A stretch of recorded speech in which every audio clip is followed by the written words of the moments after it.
Okay, my name is Sue Ivy Kakuza, and this is the Ashworth Remillard National Historic Site.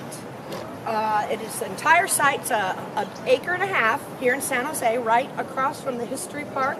It's the last home on Story Road as you're going west. This house was built in about 1860, finished in about 1864, and again, it was built by the Ashworths. It's a pioneer home. The Ashworths came from Kentucky through Missouri on the Lower Mormon Trail, according to the history, and they stopped in Mariposa. And they mined for gold. And when they did, they gathered their gold money and they wanted a place to farm. So they came to San Jose, the Garden City, and bought 160, almost 200 acres between Coyote Creek and McLaughlin Boulevard, across from Lawrence Archer's home at the time. Now, Story Road used to be called Archer Lane up until about 1870 or 1880. So the Ashworths this home was actually built on Archer Lane, and Ashworth Crossing was the wooden bridge that went over Story Road, from Story Road to Keys. They did not hook up officially. Story Road and Keys was separate, and they dead-ended at the creek until which is right over there. Yes, right at the corner, right behind the Happy Hollow. Right behind the Happy Hollow sign. If you walked right down there, you could see wooden pillars coming out, and that was where the old wooden bridge, walking bridge, was from Story to Keys. It was a walking bridge, not even a... Well, walking and a horse bridge. No cars. No cars back then in 1860. Okay, yeah. Wagons? Wagons? Well, yeah, it would be like, carriages, carrying people. Right. It wouldn't be like for freight. Okay. They actually petitioned to build a bridge here way later, like in the 1890s. But that was called Ashworth Crossing, and I have newspaper articles that reflect the name. Oh, wow.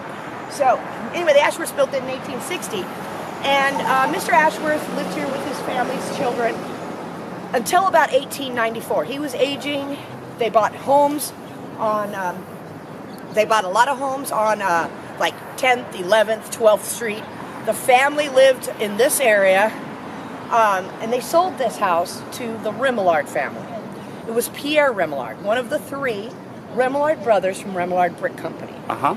So Pierre... From Oakland, right? Yes. Right. Yes. Their home, the Remillards had three brothers that got together in about 1870, and they created the Remillard Brickyards with the help of their father. And the three brothers actually ran the business from about 1870 through 1900. And what was happening is the men were actually dying off. So the two brothers have died before 1900 or around 1900. And Pierre was the one that was left of the three brothers that was actually running the company. So Pierre's basically was called the president of the company. Now, he was married to a lady named Cordule, who was a French Canadian. They were all French Canadians, but they married her down in San Francisco here. And when they bought this land in 1894 from Mr. Ashworth, the reason they did is they were scouting, and they always scouted for good clay for bricks. Coyote Creek is the best raw material for any brick because you don't have to add any products to it. And this is per the California Brick Collectors Association, who did the research on the bricks themselves. It's a very rare characteristic to not have any clay that you don't have to add lye, sand, or other products to it. They were able to pull the clay out of the ground and put it directly in the kiln. Wow. Press it into the bricks and put it in the kiln, and it would stay. So this area, the Coyote Creek area, had 9 brickyards before 1900, all up and down the creek here, especially back in here. Cartouche, Peterson Cartouche, Gladden, McBean, Dreischmeyer. These were all companies or people that own the brickyards in the area. As a matter of fact, San Jose Brickyard, which was down on, it was Fruitdale and Southwest Expressway. Right. That was actually purchased by the Remillards, and as a deal with Lillian Remillard, the daughter of Pierre, who married Count Dandini. I know I'm going to get all this You're going to stuff. explain later Yeah, about this Count is all Dandini. going to be confusing right now. We But want to get inside where there's better sound quality too. But okay. Remillard Dandini plant was actually ran by the Count and his second wife, Juliana Cicenia. So Lillian and Count Dandini never really got an official divorce, but he moved on to two other countesses. But she was able to secure the Remillard Brickyard properties for her, the Dandini properties for him. And it continued that way until the brickyards were shut down, basically in the 1960s. It lasted that long. They owned a lot of brickyards. They would usurp the properties. There's other reasons involved in that, but we've got a lot of documents inside. Yeah, let's go inside. But I want to get a picture of the house here first, too. Now, the house, the Ashworths built the two-story portions. The one-story additions were added by the Remillards after 1894. So, I have a picture upstairs of what the house looked like before the Remillards modified it, with the Remillards in front of it. And this became their summer home. Even though they lived in Oakland, this 3-acre parcel at the time was always in Pierre's wife's name, Cordula. This was never part of the brickyard. So it was never officially part of any breakup of any Dandini or Remillard or any divorces or anything like that. This was always a Remillard property belonging to Lillian Remillard Dandini, the Countess. And this was her summer home until she died in 72. She came down here for the summer, the hot San Jose summers, and then they'll go up to Oakland for the cold winters up there. You'd want to do it the other way. It took a whole day to get down here in their carriage. Right, but you'd think you'd want to do it the other way and enjoy the warm winters down here and the cold summers up there. Well, I think being off of the bay was a little bit cooler. I don't know, but you know what? Who knows? Anyway, this was like the garden area. It was all businesses and bricks up there where they lived. Oh, but this is brickyard here, too. It's a brickyard, but the area had nothing built up. It was completely farmland. I see. When they came down here in 1894, it was very little, this was outside the city limits. This was actually, everything east of Coyote Creek was called East San Jose or outside of the township. So this was country to them. And where they lived, up on 13th Street in Oakland, was always businesses. There's brick buildings everywhere around them. Half of them built by them. Their brick product. Okay? You talked about the Dreschmeyer, Dreischmeyer? Yes. I live in Willow Glen. The house across from me is a Dreischmeyer house. It was made out of clinkers from the brickyard. That's the biggest clinker I have. That big pile of... Yep. It's all stuck together. That's a clinker. That's what they mean. The clinkers are actually the bricks that were burnt closer to the furnace while they were being stacked up and in. Yeah. And people actually used them to be decorative. I've got ledgers upstairs that have the clinkers being sold. There's a house up in San Francisco. The address is in one of our ledgers. You look it up on the internet. Yeah. It's got a dual fireplace made out of clinkers all the way up 3 stories. It's still there because I Googled it. So it's amazing how I can make the connections of the people.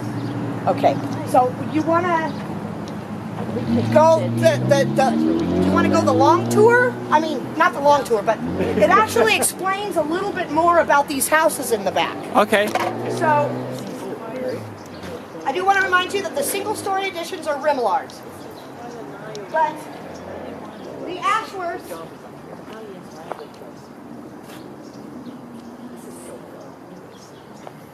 But the Ashworths, when they came here, they had to build something temporary to live in while they were building the house. These 3 structures here are one of the original buildings that they actually built to live in. Like the Ashworths lived here, or the... Yes, the Ashworths, the original builders. And they're still here. Yes. See, that's one of the points of me being here. The Ashworths saved this area because it was they wanted it preserved. The Remillards came in and bought the place and did not tear them down because they wanted it preserved. The Remillards hired Covey, Mr. Covey, the man I worked for here, to preserve them also. So he was living here while Lillian, maintained it as her summer home, but they lived here to maintain it for her while she was living at the Carolyn's mansion.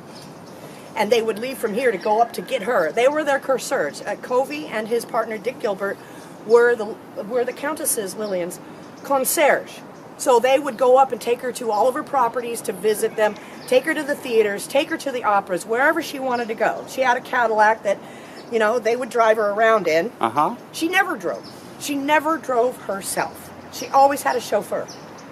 She had, so anyway, this is the cabin. I believe that was the barn and the tool shed. But the men stayed here, and the women actually stayed up in Mariposa until they had the house built. So that's when they shipped the women down. Uh-huh. And the women stayed with their other relatives that came out with the wagon train up in Mariposa. But these three are very unique. I had Franklin Maggi from, who's hired by the county to come out and do inspections for confirming historical buildings. He's been out here 3 times upon my request and reminded me all 3 times that these were original structures. But he really can't put it in writing unless I want to pay him some big bucks to do that. So, anyway, I'm not going to... I got a roof to put on first. So, anyway... How old are these things? They were built... 1855, they believe. Wow. So they bought the place in 1854, this land. They started this structure, and by 1864, that 2-story portion of the house was built. And so it was a major deal because when the Ashworths built that, they used all redwood, solid redwood. There ain't nothing wrong with that 2-story portion. The additions that were added were redwood, pine, whatever, and they were not really the highest quality, I guess, you can use. Or maybe the Remillards had somebody else do it, and they just didn't do it as good, because I find a lot of little faulty areas in the additions, but nothing in the main part of the house. So anyway, this whole area, the whole site is historic. It had listed 9 to 11 buildings on the historic landmark status. San Jose decided to create this whole site. Instead of just the building being historic, they said everything on this property was historic, including the pins over there for the animals, the eucalyptus trees that were planted by Lillian Remillard to mark her driveway. One of the things about Remillard Court is that used to be the driveway for the Brickyard and the driveway for this house. There was no front drive. It was completely cut off.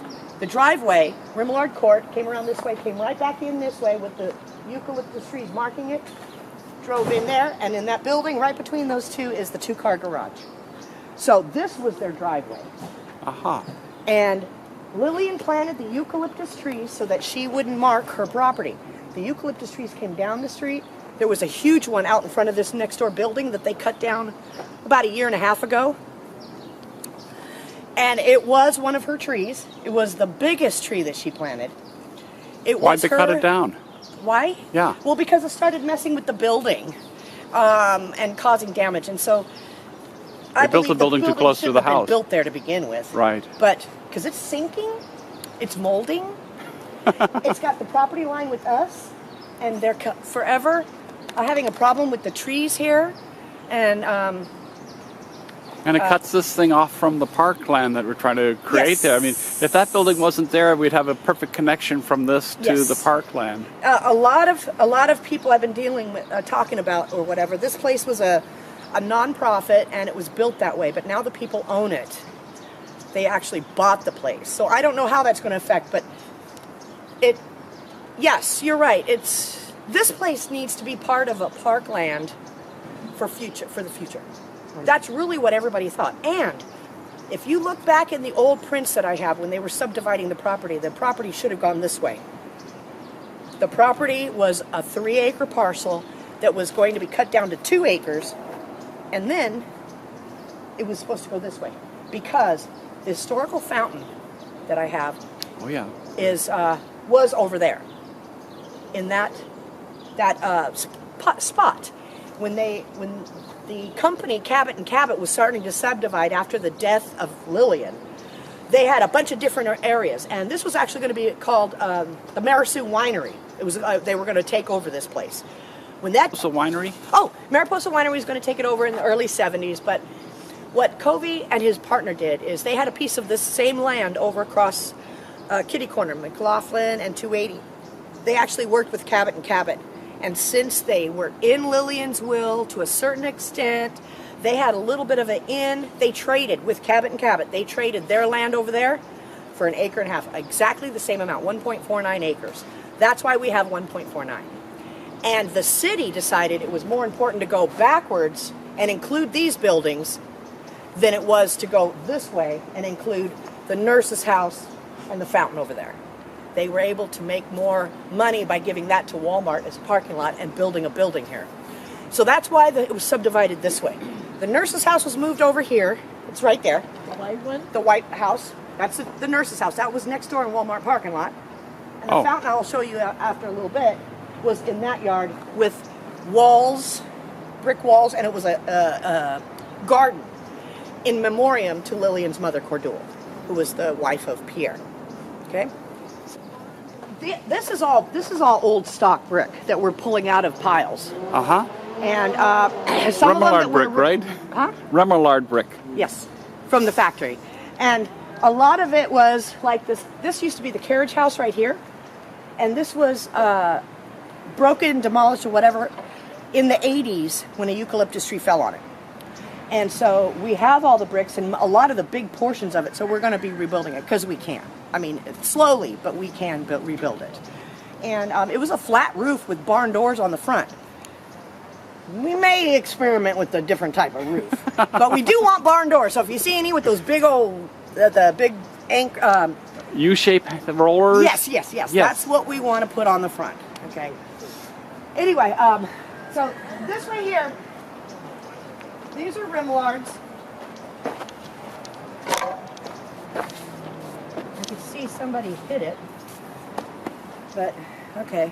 And then, so anyway, this is the biggest clinker I found. I found it next door when they were doing some work over there. It was buried, and when they were pounding and putting in the storm drain on the corner across the street, Remillard Court, a part of this stuck out, and I got down in there, and they were all, "Hey, you come in here! I'm going to get my brick." Well, a lot of her driveway pillars, which were square bricks, were all along there and down here. So when they subdivided it, they bulldozed them into the pit. And so this was in the pit with a bunch of other brick assemblies. The contractors pulled that out with a backhoe. Yeah. And set it aside. I had to wait 6 months. But they moved this thing around the property while they were doing their construction so that I would not go back in. And they hid it way down the road behind the bus depot thing, secured it with a bunch of stuff around it until they were done. And then they said, okay, now you can come and get it. Went over there with the crane, picked it up and brought it back over here. But that is the biggest clinker I've ever seen. Solid. And over here, excuse our mess. If are clinkers valuable? facility. I mean, could they make clinkers deliberately? Yes. Well, no. It was inevitable because it was always the part of the bricks that were closest to the fire. Right. So you always had clinkers, and they would sometimes chop them up and crush them to make a ground cover. Right. Or they would use them in building. So basically, they are mistakes. I mean, but now they're valuable mistakes. They were valuable mistakes even back then. They were a little cheaper than regular bricks, but it's amazing Harder, how beautiful it looks, though, with clinkers. There's a home in between the stadium and Monterey over here that has a chimney and the whole outside done by clinkers, and it is amazing how they look. And I've taken pictures of it because I want to show them. They're going, clinker? What do you mean clinker? They're just ugly bricks, but they don't understand where. Go look at the Drushmeyer house on Willow at Caroline in Willow Glen. Okay. That's the one that I was describing to you. Okay. Willow and Caroline. Okay. It's 3 blocks west of Lincoln. Don't pay attention to the garbage. I will try to edit it out of the video. Thank you. I'm not quite that skilled, but I think I can do cropping. But okay, this is one of the important things that I have. Okay, this is the memorial fountain, the death of Lillian's mother, Cordula. Right here it says in memoriam Mrs. C. Cordule Remillard. This was done in the 1930s. This is stone light tile. This was stone light tile. The place down on First Street that's trying to find a new home. I did not know this. I did not know this until someone from you guys' crew came over and said, "Oh my gosh, I think I know who this is." And I'm like, no, I've been trying to find them for years. Because it's very important that I find the manufacturer of these tiles. It's very important because I need to have a couple replacements. Well, we found it. This fountain was next door where this building is. And do you see the wall right there? That brick wall? Yes. That brick wall, as well as the others we have around in that area, were tied into it here. And it made an oval brick walls from this side around both sides. Oh, they were attached. So this is part of a little... It was a garden, a brick memorial garden for Lillian's mother. And so it had the square pavers, brick walls surrounding it, and when this was subdivided, Covey made sure that the walls and the fountain were moved here. And so that's why it's sitting here. Now, Native Sons of the Golden West, the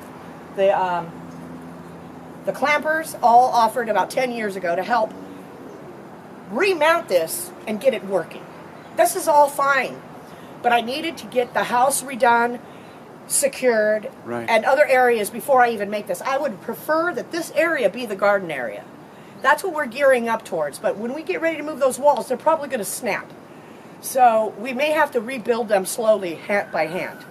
This here is already cracked right across here. And that's probably from somebody tweaking it and trying to move it. So I'm just leaving it there until we get the right people to do the right thing. And that's put it back together. But these are historic tiles because stone light has been around since 1910. Yeah. 1920. And Stone Light is a company that also made the tile for Hearst Castle. Hearst Castle. Yeah. Phoebe Hearst Castlewood. San Jose State University.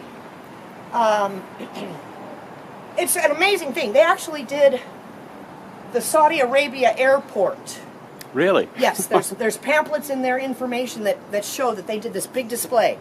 And it used to be called S&S tile. Schmeller and Stinky or something like that. You know, I don't know. But Shalom and Shalom. I don't know, but it's S&S tile. Inside the house, when you go inside, you'll see some more examples of it. And again, they were done in 1930s for the for Lillian's husband at the time, Count Dandini. And I've got the order sheets for these. And it says they're built for Mr. Dandini Remillard. So I thought that was interesting. Okay, so let's go on inside. This way. Now here's a Remillard brick with the name on it. Those are all around the frame of this house. Nobody knew, even the International Brick Collectors Association did not know that they had their own symbol. They do not know which manufacturer it was done at, but this is the only site, so we believe it was built back here for the house after 1901. They don't stamp every brick. No, a lot of bricks are not, but this permanent square ones, this is a paver. And this was on the ground inside that area of the walls. But most all of these bricks, they usually put the name down. But these were so special that when I did find them, I put it face out. And I'll show you that. So what is this building? This building here is the original outdoor kitchen and wash house for the Ashworths. Before the Rimillards added the single-story portions of the house, they didn't have a kitchen. This was the kitchen. Back then you wanted to do the kitchen outside so you wouldn't burn down the house if you had a kitchen fire. Well... Was that part of it? I don't know. I've never heard of that one, but I have heard that there was no plumbing. Oh. So you had the fires, because they had cabin stoves in here all over the place. 3 or 4 different areas. So I don't know if it was... I don't know. Okay. All I know is that they did not have a kitchen in here. The Rimillards are one of the first people that put indoor plumbing up there in 1900. Upstairs. So there's a lot of different things that are, intertwined. And if you were rich, you had certain things. If you didn't, you didn't. You did. So the Ashworths were barely they were good farmers. Their thing was black California walnuts. Oh, yeah. And I've got a couple of the old Northern California walnuts trees here. Anyway, this is the outdoor kitchen. Oh, take a picture of that. This, I believe, was a canning room. Oh my gosh. This, you don't want to go in here, that's why I have this here, but you can look because it smells like,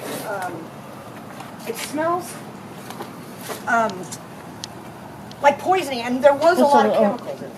Oh, was there? Yeah, but this was the other end, and this would have been where a true fireplace would have been for the washing, so that my wash basins need to come in here. Oh, yeah. And but that stove there has been there for quite a while. The sinks and the actual plumbing and stuff was, I believe, done by the Remillards.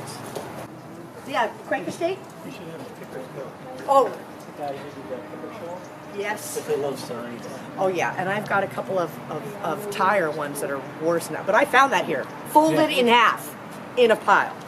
So I pulled it out, and yeah, these are things that I want to put up.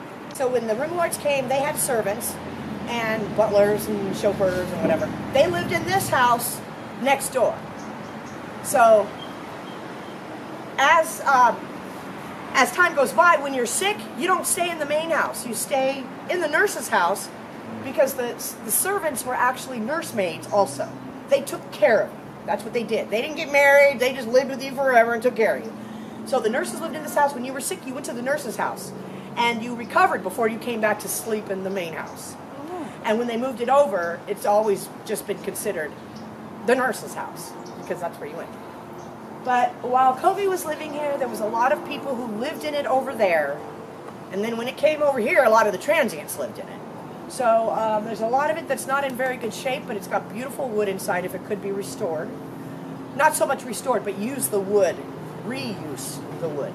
And some of the items in here I would like to see in there, but I don't think it's going to match completely. This would be a great hall, just an opened up room in there. We'll put a roof on it. I'd love to take you inside, but I can't find my keys. That's why I'm having the two of them upstairs cut off, lots cut off. But I go in there and I periodically will clean it out. There's rotted furs, okay? The shoes and the purses were amazing, but they are rotted. So I have had, I don't know how many dumpsters over the years, maybe 20. Different size 15 to 50 yard dumpsters in here, clearing out the land. This whole area was full of trash bags when I first came on board. The transients never took the garbage out to the street and had it picked up, even though they couldn't pay for it, but yet the service still maintained because that's what the city laws are. But they wouldn't take it out front. So when I came on board, there was trash this high around the property and in the house. You could not go in the house. It would burn your eyes.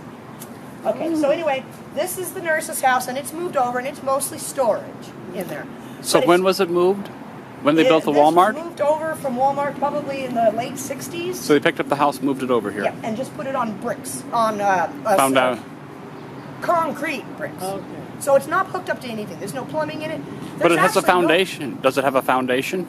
No, you can crawl in under these, and it's just sitting on blocks, a whole bunch of blocks. So Temporary. It's secure, but it's not considered part of this property. It's not even considered a home. It is considered a structure for storage. So this does not belong on anybody's address. I don't have to have permits to do anything to this. It is not a historic building because it was moved after the historic designation. So this is my free-for-all right here. I can do whatever I want with this structure. I like But the no other eyebrows. structure on the property. I've got to let it rest in peace, deteriorate in place. You can't maintain it?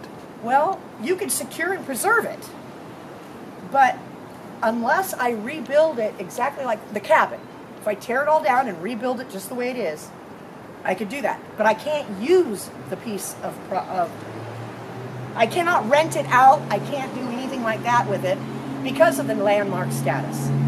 And the fact that I have the Mills Act on it, the county assessor will assess me any way I use property after it's repaired. So if I actually fixed this and had an income, I would have to fight the tax assessor's office in order to not get assessed for that amount of work. In other words, let me see. If it's a donation, now my gift shop, I could do it and not have a problem. But if I have another company come in, like Stone Light Tile, they wanted to come in and we were going to merge. But what they needed to do their business was going to put my historical status out of whack. And I would not have the non-conforming status. I would have to hook up to the sewer system in the city, which I'm not now. I have a cesspool in the back, completely relined. I got to learn how to do that too. And I got a trash pump over here. It pushes it to the cesspool. So I replaced the actual pump. It's a two horsepower pump in there, you know, to get in there. Because, you know, dumb people put rags and stuff in there, you know, and did ever your parents tell you don't throw crap in the toilet if it's not crap, right? Yeah. Well, that's what we have here. So, anyway, I got that. It's all working fine, okay? The water, the gas, we don't need the gas because the water heater I turned off. And that's the only thing that I have gas for. I No just turned it furnace. off. There's No no furnace. need for it. There's no need for it when you don't have people living in the house. Right. And that's my thing. Jose lives in his trailer. He's perfectly happy out there. I've got him facilities, the toilet, the showers, everything. He's good. So my job here is to make sure that I secure this place so that it can be carried on after me for a couple more generations. It has to be not for the public, and it has to be historic, and it has to be some kind of a benefit. Yes, sir. They came from San Francisco. Covey and Lillian, before she bought the chateau in the 30s and 40s, they lived up on Laguna and I can't remember. Anyway, they both lived up there, kind of where the Spreckles mansion was before they built the Spreckles mansion. And these came from there because the apartment building, this big building they were living in, was being torn down. So Covey was able to bring down things that they salvaged. And these two are part of that. I have no idea what the name of the building is. But that lady, the Spreckles lady, when her mansion was being built, she actually was renting this one other house. That house that when she rented before that's the one that Lillian and Covey were living in. Oh. And so when it was torn down in that whole area for apartments, these were taken. And again, when Lillian died at the chateau, and Covey and their work for them, they were able to go up and get a couple of things out of the chateau. And there's a redwood column inside that is from there. So we're going to get ready to see that. Now we're going in the back door, and this is the kitchen extension. Yeah. The kitchen extension, the servants' prep area. This room here has a bathroom in it with a claw-footed tub, and I don't think I can get it open from this side. No, I got it locked from this side. But anyway, that's where they prep the food, and they would send it into here. Okay, here's the cellar. There's a water heater and a gas water heater and a furnace down there. And I had to do all that. I had to get that all in here for code enforcement. Oh. These taped squares in the wall. Last time we were here, they were doing a survey of the place, and these are the markers for the lasers. digital scanning. Yeah. And I saw the video of it, a walkthrough of the whole building. Oh, you did? See, I'm really bad with the computer stuff. It's on YouTube. It's on internet Oh, okay, now. 'cause- It's kind of weird because some of the walls were not measured, and so they're transparent. If it didn't get a picture of it, it's transparent. So this is like a house of cards with some of the cards missing, and as you kind of fly through this building, and Really? every so often Yeah, you we'll fly have to through a show you. wall because it's not. They forgot to take a picture of certain walls. So it's Wow. a surreal experience. But I'm just saying that for the video here so that they will know why are there these patterns, these targets on the walls. I'll get the link. I'll put the link on the website so you can get the YouTube video of That's a it. scary basement. Ooh. It's not scary. Oh. It might Well, have. I'll tell you what though, the San Jose PD, there's only one cop that went down there, and it was a female. When they looking for bad guys around, you know, 'cause they do. The DA comes over here looking for people all the time. Looking for Just- bodies. No, looking for people who Fugitives. use this place, this address as a mail. This is the pantry, and there's the wooden flower door bins and such. You still have the glassware collection. What's that? You still have the glassware. That was here. Yeah. All that was here, found on the property. unless you see like a sale ticket, it probably came from me bringing it over. But all the other dirty stuff was all found outside. We have found a lot of things here and outside, and it's just amazing. I mean, like in her nurse's house, the 2-car garage is still full of trunks, furniture. I might be able to take you out there because I do have, it's a combo key, you know, so I can get in there. But anyway, this is the kitchen, and this was all where things were prepped. Okay. This here is probably what we think is the back end of the original 2-story farmhouse right here. So when the Rimillards added this 1 story and the others, they added on here. This here is just a storage, and just to show you how we have a lot of work ahead of us. Everything is still in the compartments and the closets and Do you have people helping you in this? Well, yeah, but it's far and few between. People really do come in and start helping, but sometimes it gets overwhelming. They disappear for a while, then they'll come back and help a little bit. And I can't afford to pay people, so, you know, I do get help, but I almost need a whole crew to come in, 20 people to start working, but yet I'd have to actually. But if you set up as a non-profit and get a grant from the state or something I like am that. a non-profit, and the grants from the states there have been no grants in the past. They're just now coming out with grants. So my job is to redo my organizational articles, mission statements and everything, to actually be more acceptable to these grants. Right, there's a county program When I first did the org, I did not know how to properly write it in order to look good to these people. So I basically had a very vague organizational structure. So now I'm working on that. I'm possibly going to be able to finalize that in the next couple of weeks. And I have a lawyer working on the deed to move it from Joseph J. Covey Trust, Sukuk, who's a trustee, into the Ashworth Remillard nonprofit organization, Sukuk, who's a trustee. So that's happening as we speak. I've been working on that for months. It just takes a lot. You got it? Yeah. Thank you. So who's this? Oh, that was Jose. He's my main guy. Jose. I'm recording this. Alcal. You're being recorded. And he's basically been in the area. He's been helping Covey for many years before I came on board. Been a local. And he takes care, okay, thank you. He takes care of the properties for me. He does work. He has a job of his own, but he does everything in the garden area and anything else I want him to do. I basically take care of the house and structures, and he takes care of all the outside people, the chickens, the plants, the people.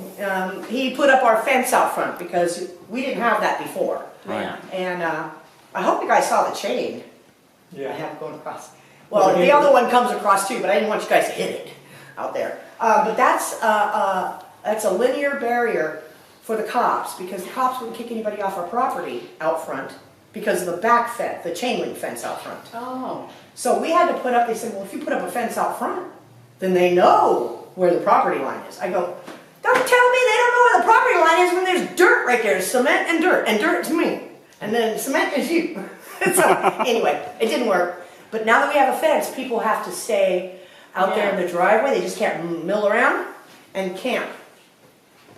So it's getting better. Well, you see this one right here? I believe this came from the chateau. This is one of the things I found upstairs in the closet. And this is like a silk thing, and this is tapestry. Yeah. But if you touch this, it turns like that. It just, I mean, you can't even touch it because it just, So fragile. it's so fragile, it just tears up. It's beautiful. But wow. Yeah, that's it's something, see, I mean, they took a lot of time to make these. And I believe it was a room divider curtain.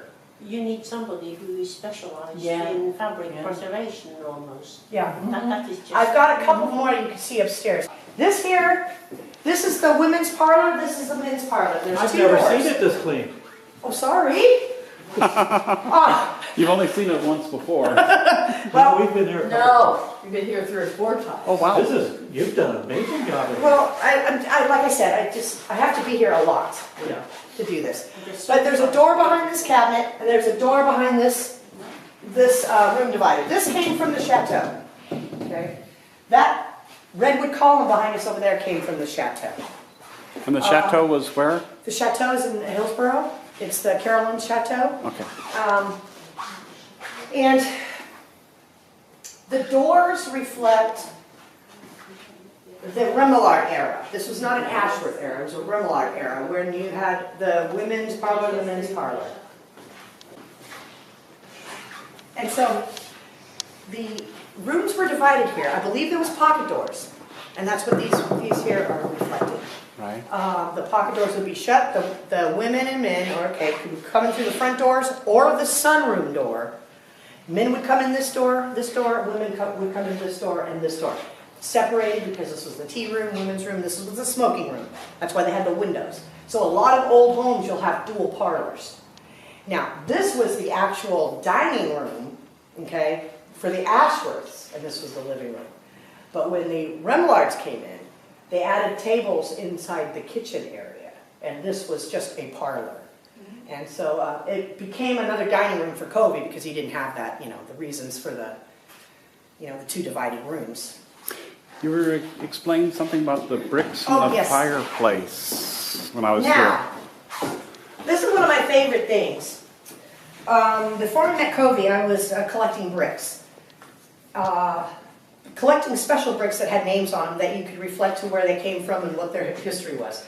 And of course, this was a Remillard brickyard. Why did I find this? Well, because I was looking for bricks.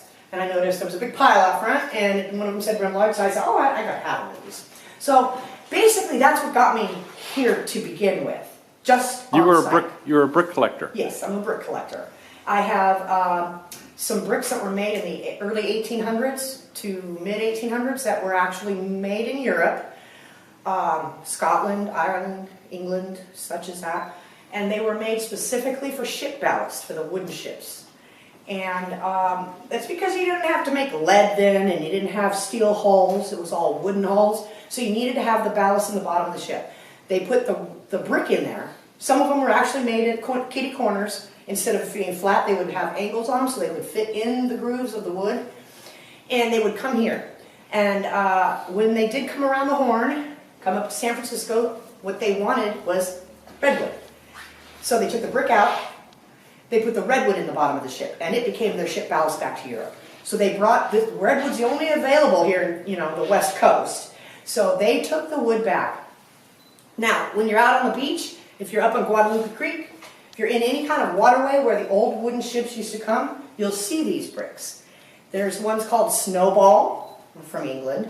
There's one called Gartouche with a G, and there's another one called T. Carr. And T. Carr stands for Thomas Carr of England, and they made these bricks. Well, I had the chimney. I'm going to cemetery. The chimney repaired, wrapped in so it wouldn't leak, secured it, and in the process, a bunch of stuff fell down. I'm cleaning it out, and right here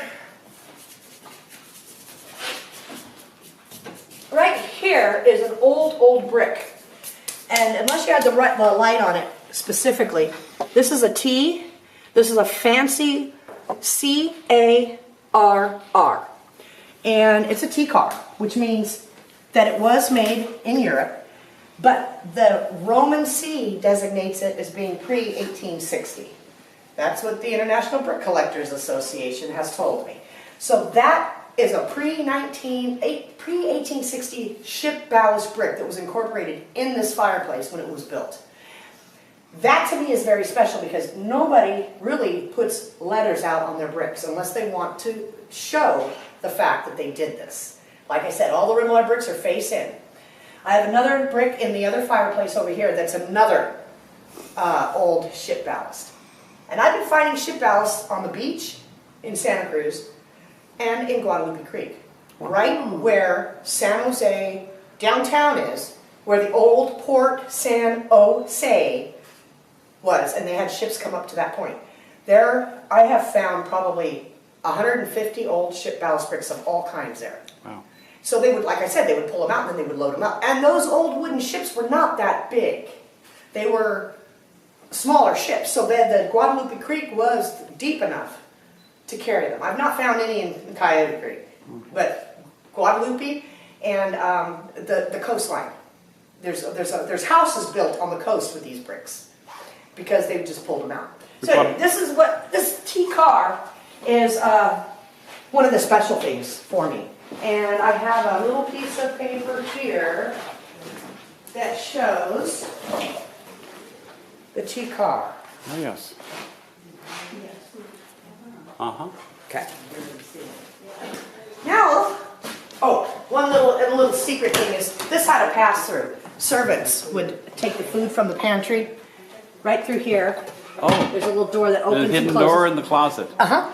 And I got stuffed with stuff in there, but and talking about linens, I got a whole bunch of linens down in here of well, plates too, but all the old linens. We're in the house all along. Yes. Now, when I came in the house, when I first started helping Covey, there's mattresses and garbage up to here. Backpacks, bicycles, so that's why everything was secured. They couldn't get into them because they kept laying it. And this, you couldn't even go past here. So what does it say again very quickly? The Ashworths were here first, then the The Remillards. Remillards. Remillards. And then Covey. Is who was Covey again? He was the architect? Mr. Covey was the old man that was living here when I found the place. And he was also the last concierge to Lillian. Okay. He worked for her. And he worked for her as he would drive her around. He would take her to all of her business appointments. And then after she died, he stayed on here. Yes. And he actually, he was leasing this place from her so that he could maintain the rest of the brickyard life while she was at the chateau. But any job that she had, he would leave here, take the Cadillac up and take her on her rounds wherever she went, wherever she wanted to go. She owned a lot of properties, a lot of businesses and stuff. So Mr. Covey and Dick Gilbert actually leased this place from her before she died. So after she died, everybody knew that they had this place, and that's why at Cabot & Cabot, the actual contractors that was involved with the estate worked with them to give them this piece, trading it for their other piece of property, which was adjacent to this. So they were left in the will, and so they inherited it. Well, this wasn't left in the will. But they were in the will because they got money from her. Right. But because they were her ex-employees, the Cabot & Cabot, the Nelson people, all the people that were involved in all the subdividing knew this. And they also knew that this was Cordul's property and not the Remillard brick property, so it made sense to preserve it. And that's what they wanted to do. They're the ones that actually put it on the National Historic Landmark, is Dick Gilbert and Covey, Mr. Covey. Now, when I came on board, Mr. Covey was here. Dick Gilbert had been dead for 5 or 6 years. And that was his partner. He was the business agent. Covey was the caregiver. He cared for all the people that lived here and died here. They were caregivers, basically. And this house has seen a lot of, not so much preservation, but helping of people. So after Dick Gilbert died, and all the people that they knew had died that needed to be cared for, when the homeless came, that was his next project. He was helping them. They were, in some good ways, helping him. And when I came on board, things had to change a little bit because I was concerned. And I got concerned and I inquired about what was going on here. So, anyway, come on through here. And this here is what we call the library. This is the library? This is the library. I wanted to move this over here for you. But all of the black work is hand-carved from Mexico. Dandini was an Italian count. He was raised in Mexico. They left Italy because of the coup, some revolution. So he was always afraid. Mr. Dandini was always afraid that he was royalty, so he was going to be killed. So he had bodyguards with him. So they moved to Mexico. He was raised in Mexico, and he became a hydro engineer. And in the process, he learned a lot about arts and crafts. But anyway, he commissioned all of the woodwork.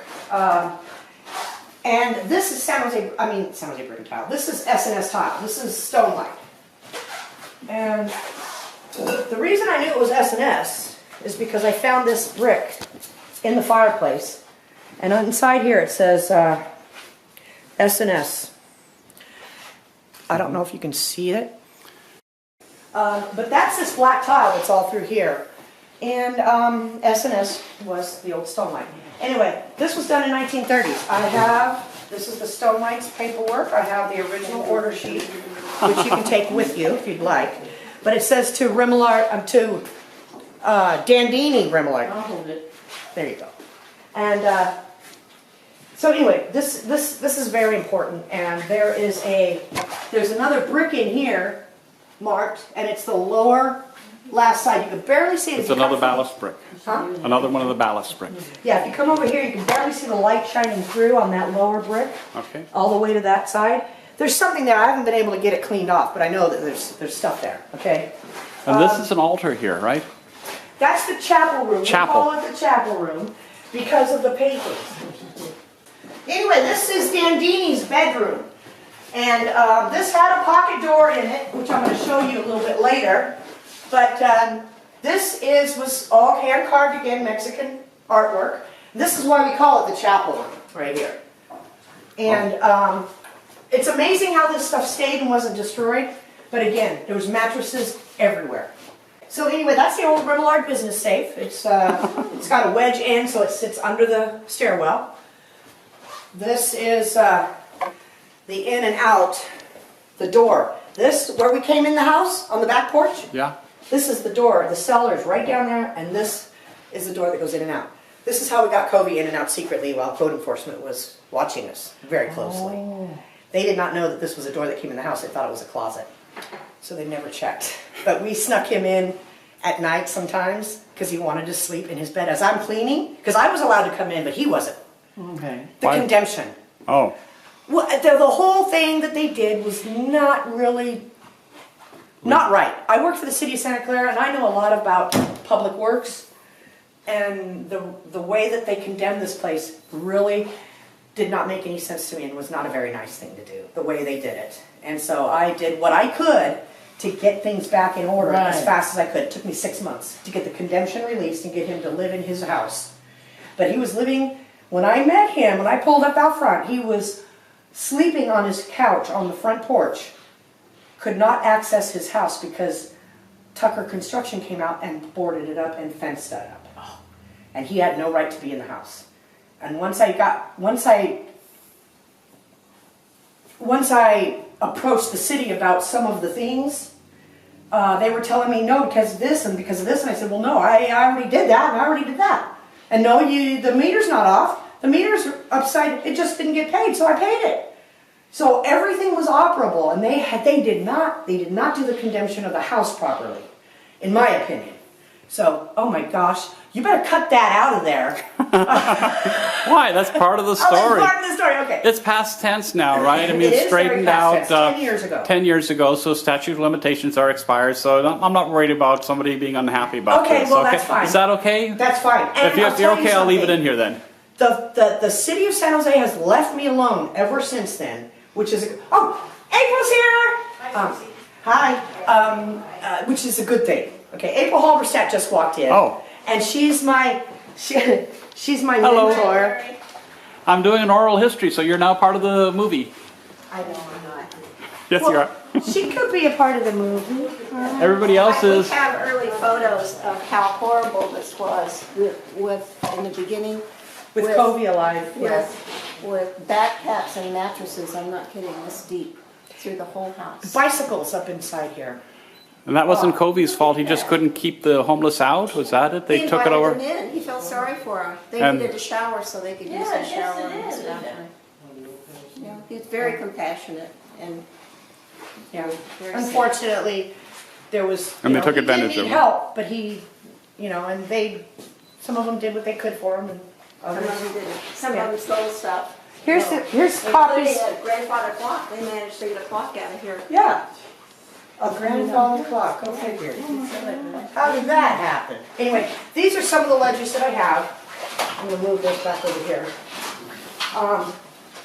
that reflect all of the jobs. Some of the things they tell you about, different works and such. This is the single-story edition. This is a single-story edition. This is the bedroom. This is Covey's bedroom.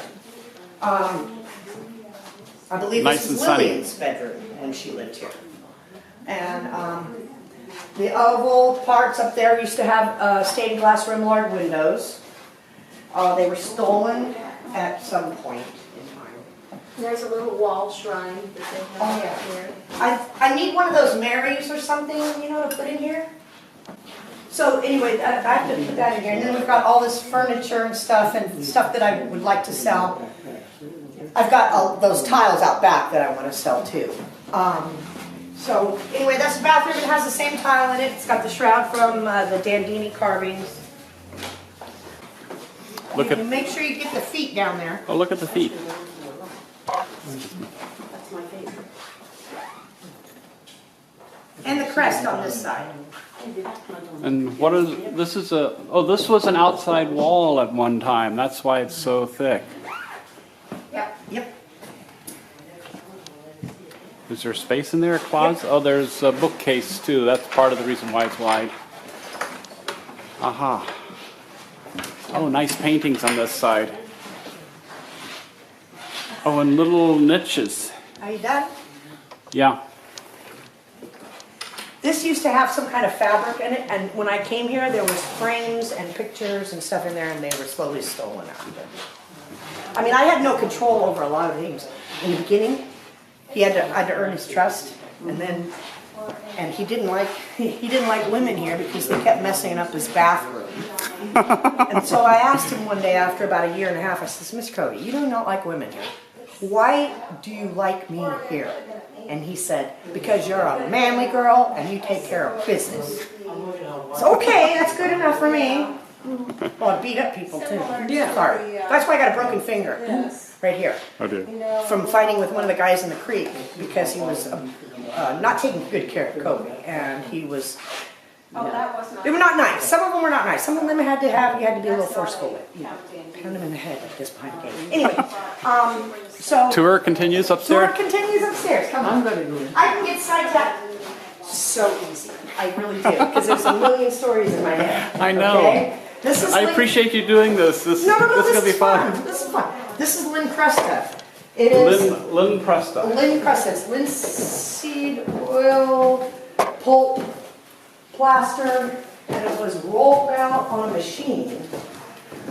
General consensus is this was not original Ashworth or Remillard. It may have been put up by Covey and Dick Gilbert. But the roof, flat roof part, this flat roof was modified by the Remillards when they moved in and added the single-story structures. That's why I had to stop tours last year. That flat roof was this deep. I'm afraid of heights. The flat roof was this deep and full of water. So I had that rebuilt so that it stands up and it runs off. So this will be repaired as soon as I'm convinced that it's not going to leak anymore.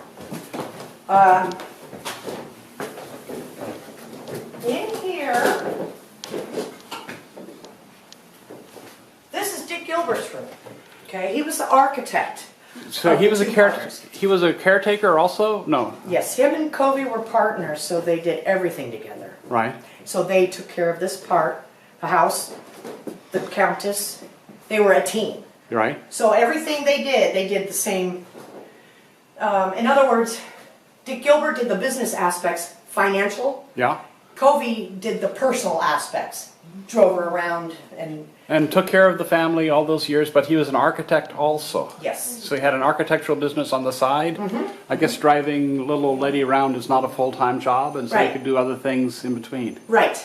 I'll show you that in That's a sec. what I was getting confused on, because I knew about the architect, and I couldn't figure out how that tied into it. Well, he went to school. He graduated from Berkeley University, and him and Covey became friends, and they worked together with Covey's mom, and that's how they got hooked up with the Remillards in San Francisco. So Covey was more of the caregiver type person, and Dick Gilbert was more of the business type person. They couldn't have done it together if they weren't together doing this together. It's a joint thing. Right. This here is a picture of the Remillard Dandini plant over on Southwest Expressway. Oh, okay. And so this here is the expressway, I think, right here. It was a railroad line at the time. It's a railroad that goes out to Yep. the Cupertino. Well, here's some of the cars, and here's the dredge here, pulling clay out for the bricks. That had a 2-stack brickyard. And this is Award of Merit Remillard Dandini for outstanding customer service and quality workmanship. It looks like it's added on as a tape afterwards. Did they change the name, or did you buy? Well, thanks for pointing that out to me. I'm not sure. It was probably Remillard, and then they, Dandini, damn it, put this damn name on it. Or Who knows? No, I'm just saying, you know. Thanks a lot. I did not notice that. Thank you. I'm not going to have to go figure that one out. Okay, I'm sorry. My first job ever was a calligrapher for awards, and so yeah, if somebody buys one of those things and put a tape on it, write another award on it. Yeah, I can get a whole bowling trophy too, but you know. Yeah, cross out the okay, name. now I'm familiar with what you're talking about. Yeah, right, okay. Thank you. Oh, very small. Yeah. Now see, here, I'm doing constant cleaning. Okay, this, if you can make it out, this is the house we're standing in, okay? And we're up here. This window is this door. So the Remillards actually added this outdoor sleeping porch incorrectly because it wasn't supported properly and it sunk. But they added on this building, and the back building.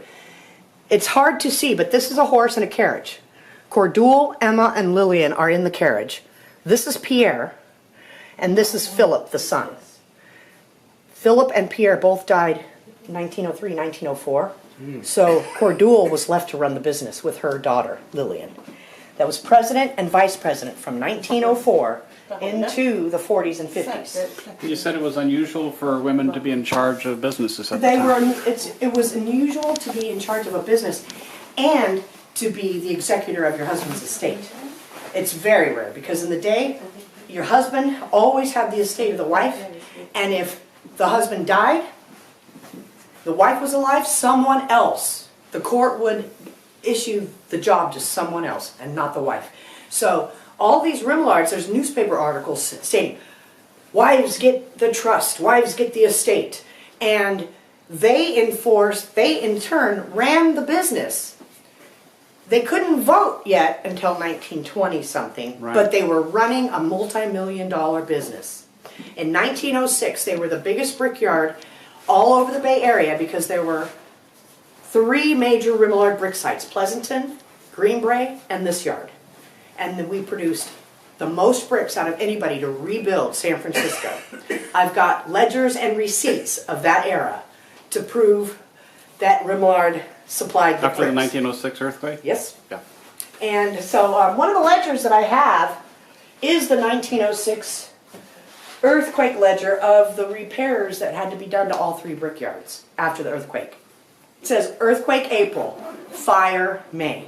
So the fire took over after the earthquake and they still had to do many repairs. And they were pumping bricks out. Mahoney Brothers is the contractor that built most of the big businesses up in San Francisco. Mahoney Brothers. They're the biggest contractor of the Remillards that are in that era.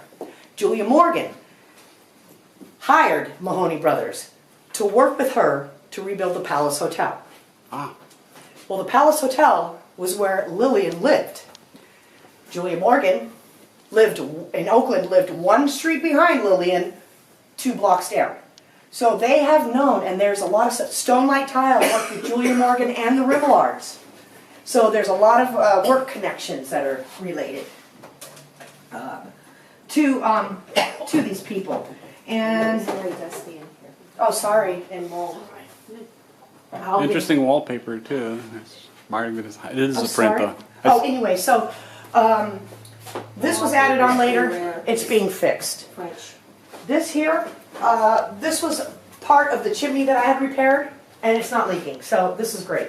I did this because I wanted to find the hole. I knew there was a fireplace or a wood stove up here. Yeah. And I actually thought it would have been a little bit of a thing here, so I started down here because it was all just coming apart. Yeah. And I stood back and looked. But see here, you can see there's 2 holes right here. And so I was thinking maybe I could put, you know, clean it up a little bit and put plastic, plexiglass over it to expose some of it. I want to do something, except it's dirty. And then this room here, you said was his... This is this drawing room. So this is the architect's drawing room. So Yes. And you had some of the original drawings here still. Yeah. Well, this is his Diploma. stuff, diploma, and I had passed out, or I passed out. I had found a lot Distributed. a lot of the prints for the old homes in our area. They were all old homes that were being rebuilt, and he did the architects for them. So I went out and delivered them, hand delivered them to the people who own the I houses. hope they appreciate it. And did Well, they... if they didn't, I took them back, and then we gave them to the library. I was going to say, if the... How about the... Oh, you talked about the bathroom here. That's this the bathroom. That's one of the 2. And you said that's unusual to have a bathroom on the 2nd floor. Well, back in 1900. Well, yeah, I think maybe Dick and Kobe added that. That would make sense because, That's the purple tile. yeah, I think it's still not tile in there. because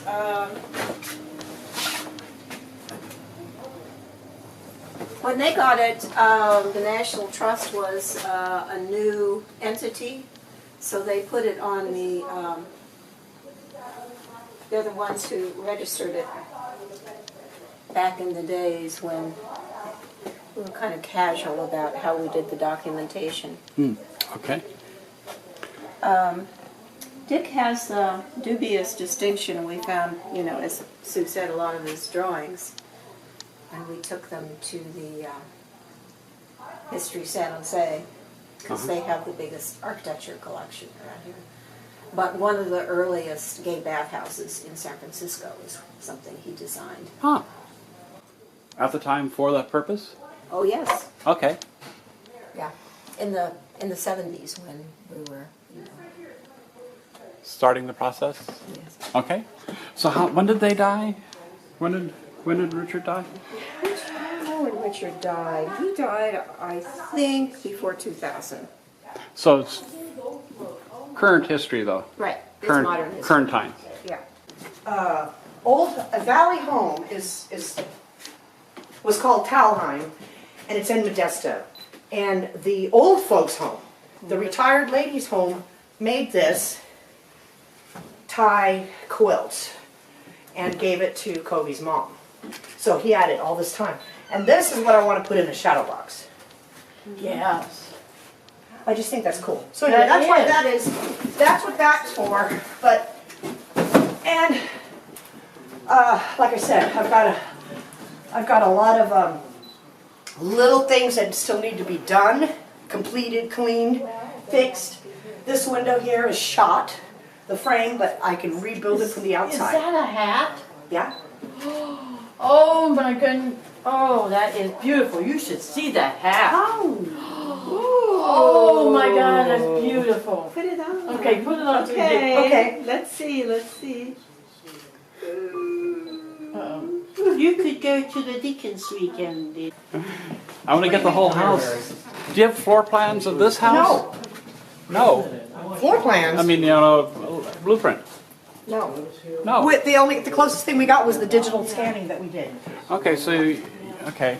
And whoops, this is the other bathroom upstairs. So this was the original one. Yeah. So this is the original bathroom upstairs, which was very unusual at the time. Yeah, You I said- believe so, because this is very old. It doesn't have the old vents like it should. I've got a lot of local history. This is Coit Pharmacies, Coit House, which is on 11th Street. Their storage was here. I've got pictures of it. And so you can get room through here. This is the patching I'm doing. I wouldn't step out there because there's areas that can crack really easy. But this is my office, soon to be moved into that office. So you live here now then, too? No?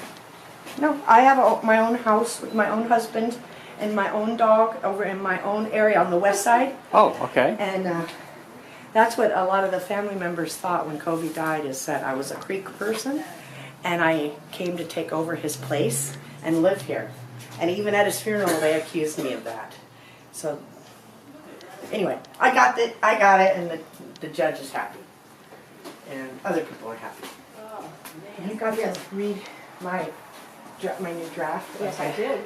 Is it looking better? It's looking a lot better, Okay. really. Yeah, because I take hours. I mean, at nighttime, in the middle of the night, I'm studying it and trying to make it. So are all the dolls from the time? No. No. A lot of them are modern reproductions. Yeah. Yes. Yeah. There is no. I have one doll that would be from about 1920. It's off-site, and so these are things that I secured a long time ago that I'm going to be bringing back. Yeah. You know. So. And I just thought of a good title for Oh, another the title. story. Huh? Came off the thing over there. A dream made from bricks. Oh, That yes. headline. Yeah, that would be. Yeah. So these are This is all yours, right? Yes. All of your, Well, that came from here. I mean, I found those in a cigar box in the nurse's Right. house. But all of these are prints of.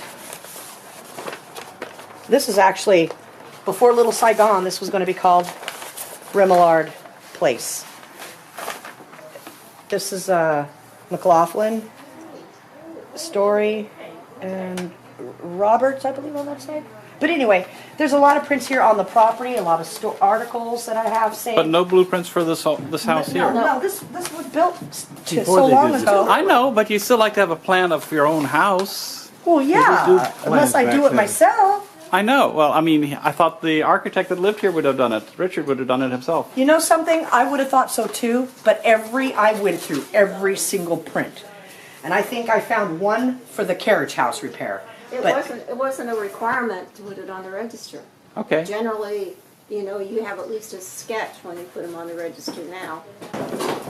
no, I don't have a blueprint. You should have seen me trying to draw one up. You should have seen the guys doing the laser scanning draw it up. They kept getting confused and lost. As you walk through, Larry, you can feel how solid this house is. Yeah. It was just, in spite of so many Insults and- age, and age and so forth. These doors are 1860. They came around the horn when the original house was built. So My goal is to This clean is them and broken by a transient. I've got the other one here. I can use plaster to rebuild it. But these were, So this is the front door. It's Yes. covered with plastic right now. because I am priming the front porch. Uh-huh. You'll see that when we get around the front. Okay. But yeah, I've got this basically scared. These are going to be oiled up, clean and Yeah. oiled, not painted. or varnished. Or varnished. No varnish. No varnish? Well, varnish will, it gets hard and you have to strip it. But orange oil and beeswax are probably, well, Probably better. yeah. Well, That's what woodworkers say. And So this is the front entrance. And the then foyer? the formal entrance, you come up to the stairs, it goes upstairs, and the parlor, The parlor, door is men's on the parlor, left, and the women's women's parlor. parlor. Library. Library, and then beyond the library was the add-on bedroom. Right. And the The chapel room chapel room is is from... back here. And the black bathroom is through the main bedroom. Okay. So the bathroom was added on in the addition then? Yes. Okay. Yes. I believe there was probably a small bathroom there, facility of some kind. Uh-huh. But when Dandini came in, he had to extend it out. And his office, that architectural office was an addition. So I believe it was Remillard's, but we're not sure. That was upstairs. So anyhow, you're going to tell a few more stories about the front door. okay. Watch the chain link fence, watch the barbed wire because of the homeless problems living here until what time is you get the place fixed up. Yes. And you have the beautiful deodar cedars too. The cedar tree. Oh, Covey planted that when he moved in. Mr. Covey and Dick Gilbert planted that tree when they moved in here. So this is his tree. And it's a very special tree. The oak tree, though, had been here for about 200 years. It's 150 to 200 years old. And that deserves protection as well. But back to the porch and why it was the place was condemned is the post was not supported sufficiently and sagged. I have a picture from the 1960s when Covey and Dick Gilbert got a hold of this place, and you can see the sag then. There was not much of a sag difference between 1960 and 2010. It was always sag. It was always sagging. So my proof Call it a came- design feature then, rather than... like I said, the Ashworths built it fine. Everything that was added was, kind of a not as good as I think my daddy would have done. I can't say me because I couldn't have done it. But what we did is we put pavers down. We put pavers down underneath it. You had to jack it up somehow, right? Well, yeah, we did. And what I did was I took the column down, took out the rotted 2x4, mind you, 2x4 that was holding this up, and I put Inside of all of that's just Yes. one little 2x4? 2x4. And the rest is ornamental? Yes. And so I took that out and put a 6x6. Uh-huh. And I jacked it up. I used that pillar to jack it up while this permanent shoring was up here. And slowly, over about a 2-month period, I was able to jack this whole thing up back to where it was. Yes. And when I did, I put another pieces of blocks under there and ultimately put that 6x6 up in there on the 3 cement pads down there. So pavers, basically. Yes. Stacked it up.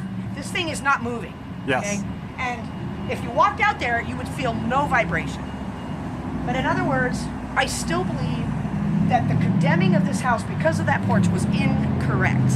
It was just not right. The property being condemned for the blight, yes. For the junk on the property, yes. But the home probably should not have been condemned. It was because, like I said, it was really nasty inside. But they did not pull the meters. They did not pull the water meter when they condemned it. They didn't pull the electric meter when they condemned it.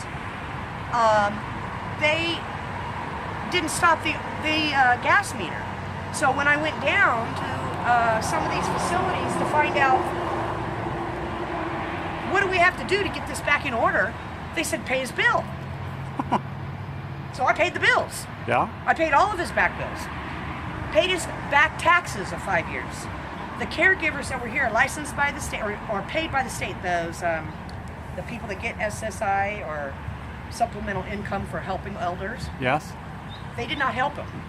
I met them when I was here the day that I got a brick, but they were telling me that this place had too many problems. It was being condemned, and there was no use in even being here or helping the old man. But if I wanted to talk to him, I could. So they're just going to leave him in the house then? No, the people that were here actually were here because they were supposed to remove what they needed because it was the final condemnation day. Uh-huh. So there was people with backpacks going in and out of the house, streaming. This fence was not up here. All Mr. the- Covey had been sleeping on the couch. Okay. The reason he was sleeping on the couch is because it was hot weather and he couldn't get into the bedroom because of the trash. But when the condemnation happened, they said, you got 24 hours. And he sat here and he watched the other people come and take things out of the house. But he was not moving because he wasn't going to go anywhere. That's the day I met him, the final condemnation day. That was your first encounter with him? Yes. My first encounter was I saw bricks out front, a pile, drove real close, saw that there was some kind of letters on it. My friend that was with me said, no, you don't need to get involved with that. It's too much trouble. So we went down to the light. I jumped out of the car, ran back. And I ran back and I saw the brick. So I grabbed the brick and I asked the white guy, who ended up being the caregiver of Mr. Covey, Paul, if I could have a brick. He said, go ask the owner. I said, the owner's here? I mean, well, how could the owner be here? How could the owner be here if all this stuff is going on? He's being condemned every use. Well, he's here. He's just too stubborn to move. I said, well, where is he? And he says, over on the front porch. So I come over here. Here he is sitting on his front porch. He's 82. Heavyweight, stinky, flies flying around, not healthy at all. And I literally thought he was going to live a couple of months. And I asked him, what's going on here? And he said he didn't know. I said, you got to know if you're the owner. I don't know. Okay. Can I have a brick? Well, sure. You can have 2 if you come back tomorrow and check on me. I said, well, how about if I just pick up that second one when I come by tomorrow to check on you? And he says, I would really like that. But you don't know what's going on. No. So I took the 1 brick and I came back the next day. By that time, everything was boarded up. They had screws this thick in those front doors with plywood, so he could not get in. The fences were locked. He was locked out and still sitting on the couch out front. So I got concerned because I could think, me being an old city worker, well, my goodness, there's got to be something wrong if the owner of the place doesn't know what's going on. Well, maybe he just doesn't know because he's goofy, Or, I don't mean goofy like Dementia. strange. I just mean, like old. Forgetful. Forgetful. So I sat here with him for a couple hours that day, and people were bringing him food from 7-Eleven, the old discarded food, and he was eating it. So I ate with him. And I noticed that there were some homeless people that were caring about him, and I noticed others would just come and pee on the bricks. That upset me. And so I asked him, well, obviously there's something going on. So while I was sitting here, the mailman came, and he would bring the mail up to him. And there was a big envelope. He threw everything down on the ground, and I said, well, that looks like an important envelope. It looked like City of San Jose. He says, none of it is important to me anymore. The only place that's important is this place. And I said, well, what are you going to do? And he goes, I'm not leaving here unless I leave feet first.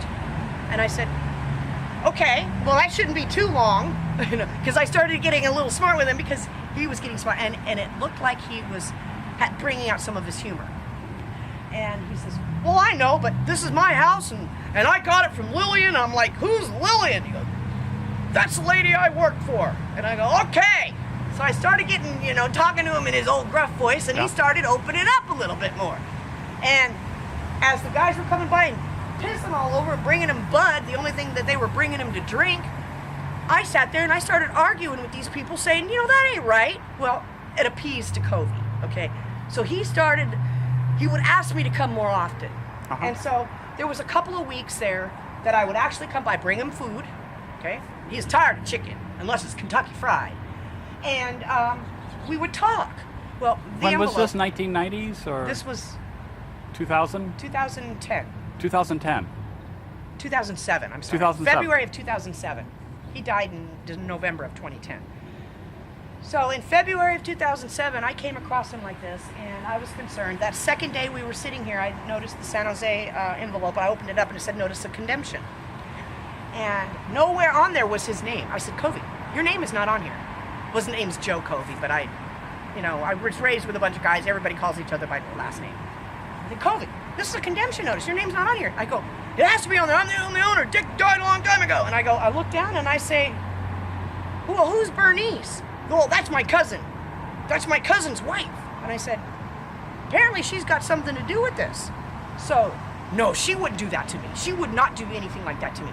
So I end up going down to the district attorney's office, the planning department, tax office, everywhere. I was paying his bills, but nobody would tell me anything. So the code enforcement people, actually, I was able to hound them to the point where one of them came out. And they were about to arrest me for trespassing, and Covey for trespassing on his own property. I said, there is something wrong. So I went down and I got to the director of Public Works, Planning and Inspection, etc. And Joe Horwittle? no, it was Mike Cannon and Jamie Matthews at the time.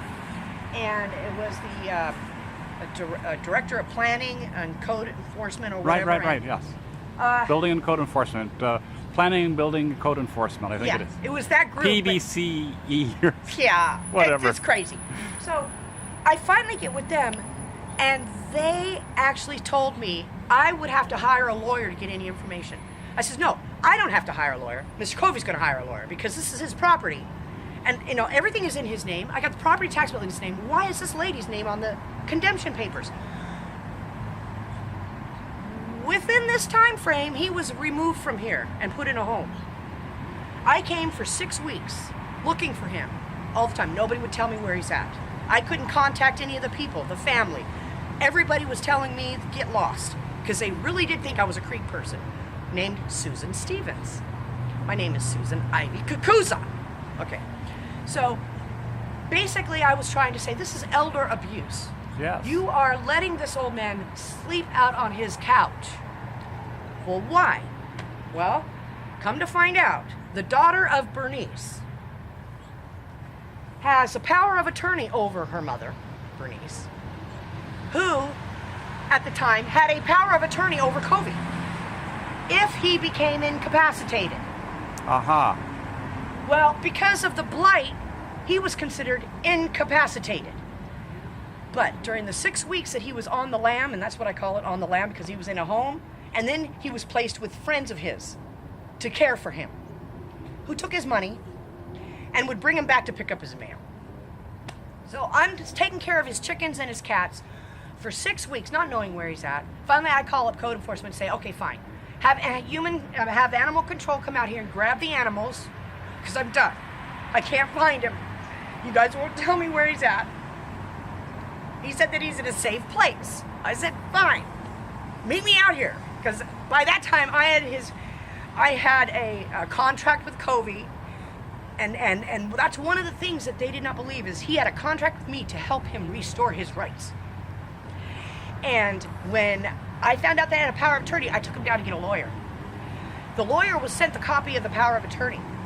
Mm-hmm. And Covey said, I did not sign this. I did not sign this one. I signed all these others, but I did not want to say this durable power that they had written down. And he said, our lawyer had said, well, you're going to have to assign, since you have been released from the hospital 3 times, cognizant, 3 times in that 6 weeks, and I had the medical records because he had them with him. He was told to carry these things with him because it was his gold. He had those notices of clear release. Yes. They could not use the durable power of attorney for incapacitation. So therefore, they had to deal with me. This is 6 months down the road. So, after that is when I came back and I paid his bills, pulled in a trailer out front. He lived in the trailer. He had gas, he had electricity, he had water, because they were all turned on here, and we lined it to it. Mm-hmm. Okay? He was 25 feet from the curb, so he could legally stay in a trailer out front. He was legally in charge of this place because he had his new durable power of attorney in charge, and he had his rights back. But he couldn't go in the house until we cleared the condemnation. So my next job was to clean the house. I started on this end, got it cleaned enough for him to go in there and sleep when code enforcement was still active. Then, and we had a knocker. We have a knocker right out front here. That knocker, that knocker had a secret code. And if he was inside that house, he was not allowed to turn on any lights, because we did not want the police, who was involved with us, because we were trespassers, okay? If they saw a light in here, they can call code enforcement. We could be knocked out. No lights were on, but if we gave him the code, he was supposed to respond to the window, okay? I'd give him the code. I wouldn't hear anything. Knock the code again. Covey! What? No, you're not supposed to answer. He goes, well, you yelled at me. I go, you're supposed to answer with the knock. He goes, I forgot your code. So we ended up being very good friends, okay, or co-workers, cohabitate, whatever. And so I'm leaving the knocker there because it's a meaningful thing to me. That knocker right here, yep. Because his trailer was right here. We snuck him in, and I put this knocker up because we found it in the back. Uh-huh. And so what was the secret code? You can give it away now.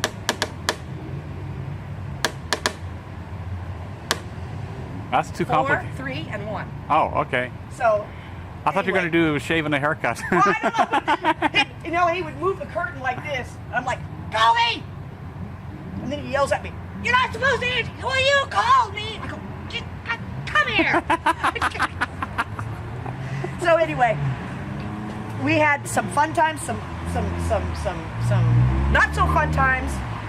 Sometimes he would really appreciate some of the homeless friends that he had over me. But we had to have an agreement, which was, this was his house, his rules, merged with my best management practices of running a household. Mm-hmm. And it worked. So as long as I was able to, he was able to have some of the things that he liked, which was his friends coming by. And as long as they abided by my rules, which was no pissing on the bricks, pick up your own trash, and don't leave anything here when you leave, it's okay. And don't leave with things that aren't yours. Yes! Well, you know, it's funny because most of the people that knew him didn't steal from him. It was the people who came by and noticed that he was not well or whatever and would work their way in the back. Because there was no fences around this property at all at the time. Not even in the back. So people were living in the back and Covey didn't even know about it. And so that's when I came on board. I'm like, number 9, get your tent and get out of here. Stinkway, out of here. Oh, what's the matter with you? And so we've got all these nicknames of all these people. Now, behind there you can see that that's where the doors are. Well, we've got it up because we're actually working and priming. Yes. And after we're done It does priming, need paint. You're doing it all yourself? Yeah, yeah. Wow, that's... Yeah, so I was working on this area here. This area had bees in it. It had a honey bee hive for 50 years. Wow. In here since 1960. It covered the whole length of the ceiling. And what happened was that last heat wave we had, the 5 days in a row, Yes.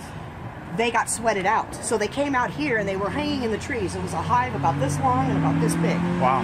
So the bee got to it. Because what they did the first couple days is they were all outside waving their little wings. This is amazing, you know, what I learned about bees. And they're waving their wings to cool it off, cool it off, cool it off. And it didn't happen, so they all come out. Well, for 3 days they hung in the tree. Did you When seal it off at that time so they couldn't get back in? or- Well, no. What happened was when they were left, they left all of their larvae and the honey and everything else in there. There was a wall of ants that came up from the inside and this room and outside. They inundated it. They completely were destroying and eating the larvae. So the queen won't go back. But that's the first time they've been out of this house since 1960. I had the bee boxes right up here hanging. And now I can actually take it apart and start, you know, cleaning it out and prepping it to be repaired. I know the ants love honey. I couldn't believe it. I thought I walked in. Well, back then I had plywood. I mean, this was just a couple weeks ago, I think. Maybe a couple months ago, okay. But I had plywood up here because windows were broken. And I had bought the window glass a long time ago. I said, well, you know what? I think I'm going to, now that the bees are gone, I'm going to go in there and I'm going to start working. Well, what happened was I get in there and I'm looking at the plywood and I see this movement, like about this wide. Then I go in the house, I see the movement up on the door, on the glass. It was a line of ants this thick. Wow. Front and back. They had just destroyed it. And then I had a woodpecker going up in there and pulling out worms and stuff. And I got a piece of metal up there now, but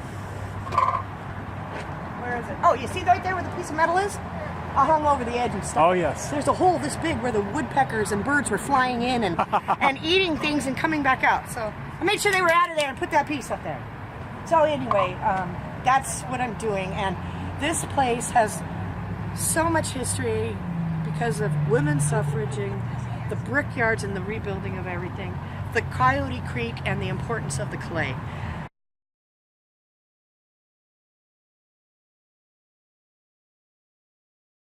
Can I get your picture just for a second? And just say that you gave this tour. You gave an oral tour, the history of the house.